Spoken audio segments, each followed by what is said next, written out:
Kita sami hampir sani pageran wedal dalu menika ngantos pari purnaning pagelar hamba bilih ing mangke anggenipun caos penghormatan teman-teman sedaya anggenipun anggelar seni turangga kalingga biro lampun luput keterucut menurut pakem seni ingkang sampun lumampah lampakemipun seni jaran ingkang sampun kasuwur ing mriki saking turangga kalingga biro nyuwun lumunturipun samudra pangarsami pramila sumangga sesarangan nglestarake budaya di bangsa murih luhuring bumi nuswantara sesarengan wah raga turangga kalingga birawa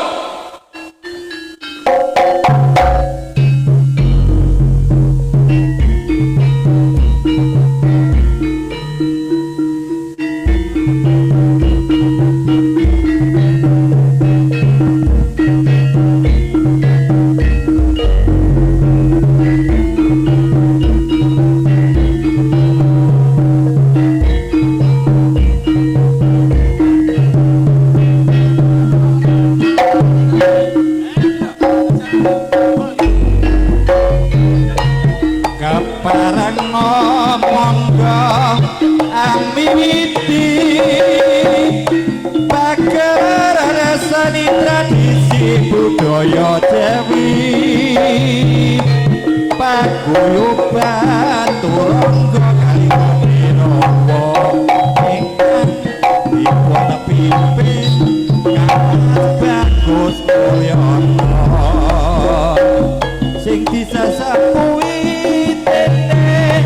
Bapak Ipin Mekti Jaya kalih saking sapi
Sampun kapiyarsa wonten ngarsa panjenengan lupa pamipun para mat Buddha Taruda saking keluarga Agung Turaka Kalingga Birawa uga disang bapa ingkang sampun paestu libur dumateng panjenengan sedaya mugia ing wekdal dalu punika purwa madya wesraning pagratar sapinangki rahayu wilujeng mongken anggih alangan setunggalipun punapa beresan ajengipun ugi sampun siap-siap gading risang bapa-bapa ingkang jumengkar ing pertandani wedalipun sang bapa Jolo Pamejut ing pertanda sampun siap jaganing perwadya pila jumengkar saking Sanggar Bisana tumuju saktengahipun sisih tinggil pagelaran Kalingga Birawa pramila sumangga ambersani sigrak-sigrakipun sulah kridanipun wah raga pegon Kalingga Birawa sumangga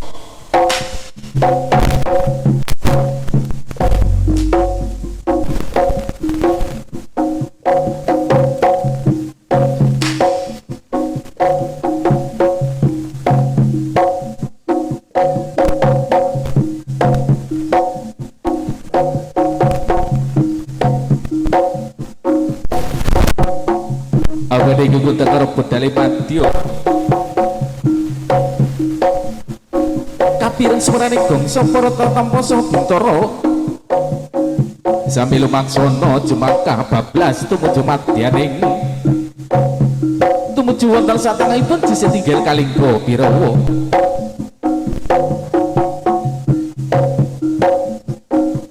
Ronggo kagelak jingkrak sikil bedak kedhep lumapahipun bantala bumi kadya hureg goncang kaya sigar-sigaro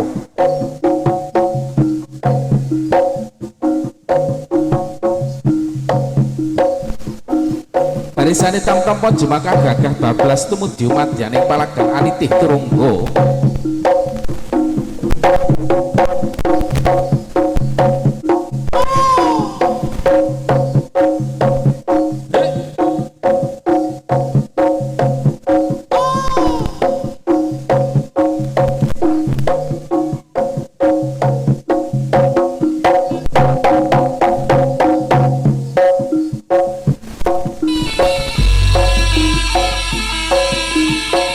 dasar itu bertugas wani mokal ketelanti tampil sekali liau hidro kan hayang-hayang gugur ing paperangan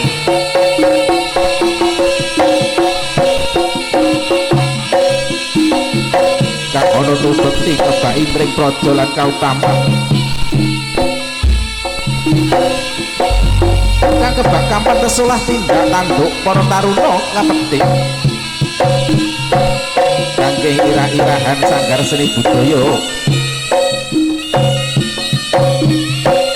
kangge irahan seni sanggar seni budaya Jawi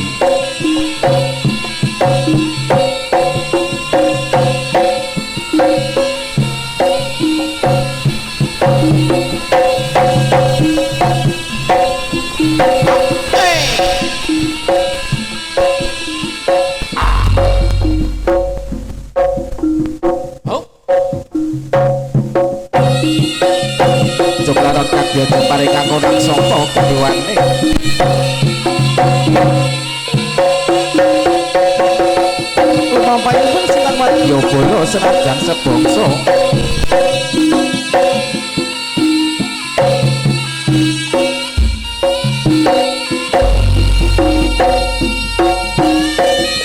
Amijil saking Yosak Joroletri bebasan Kakang Peleksina